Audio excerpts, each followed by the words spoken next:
রাজধানীতে বাসে চলতে গিয়ে নারীদের হেনস্থা হয়রানির অভিযোগ কমছে না। কর্মজীবী নারীরা বেশি হেনস্থার শিকার হন, অথচ প্রতিদিনই বাড়ছে কর্মজীবী নারীর সংখ্যা। এদিকে বিআরটিসির দাবি, লোকসান দিয়ে 7টি রুটে 9টি বাস চলছে শুধু নারীদের নিয়ে। আর যাত্রী সংকটের শঙ্কায় আলাদা বাস নামাতে চান না ব্যবসায়ীরা। নগদের কাছে সব গ্রাহকই প্রিয়, তাই তো সারা দেশে ক্যাশ আউট চার্জ সবচেয়ে কম। রাজধানীর তেজগুনি পাড়ার বাসিন্দা বৃষ্টি খানমকে কাজের প্রয়োজনে প্রতিদিনই যেতে হয় ডেমরায়, তাই বাসের জন্য ফার্মগেটে তার এই অপেক্ষা। বাস আসে বাস যায়, কিন্তু তাতে চড়া যেন যুদ্ধ। নারীদের বাস থাকলে একটা নির্দিষ্ট সিট থাকবে বাসে, এটা আমাদের জন্য খুবই দরকার, যে সিটে বসে আমরা সেফলি যেতে পারবো।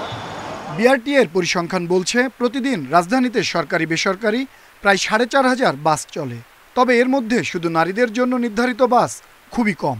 সিট তো নেই, মেয়েদের দাঁড়ানোর মতো একটা জায়গা নেই, মানুষ পায় না, এটা একটা অবান্তর কথা, এটা আসলে ঠিক না।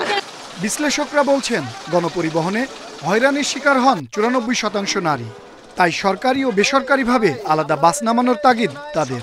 সেগুলো কিন্তু সব রুটে চলাফেরা করে না এখন। তাহলে আমি মনে করি যে ঢাকা শহরে যদি অন্তত আপনার নারীর জন্য প্রায় 100টা গাড়ি থাকা উচিত। তবে বাস মালিকদের দাবি, নারী যাত্রী কম থাকায় আলাদা বাস চালানো সম্ভব না। যাত্রী স্বল্পতার কারণে কোনো পরিবহন ব্যবসায়ী এখানে সেবা দিতে আসবে না। ইনভেস্টটা যদি আমার লসের খাতায় রাখতে হয়, তাইলে এখানে হয় সরকার দায়িত্ব নিতে হবে। বিআরটিসি জানিয়েছে নারীদের জন্য লোকসান দিয়ে হলেও সপ্তাহে 5 দিন 7টি রুটে চালানো হচ্ছে 9টি বাস। মহিলার কিন্তু ক্যাপাসিটি যে আমার যা আছে সে অনুযায়ী আমরা পাচ্ছি না, এটা কিন্তু আমাদের কিন্তু লস। 65% 70% যাত্রী যদি আমরা পাই, তাহলে আমরা মহিলা সার্ভিস আমার 20টা 30টা গাড়ি দেওয়া আগামী নভেম্বর ডিসেম্বর মাসে কোনো সমস্যা হবে না।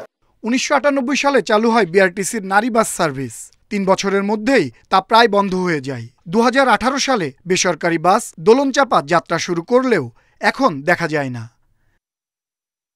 আনোয়ার সাদাত নূর, ইন্ডিপেন্ডেন্ট নিউজ, ঢাকা।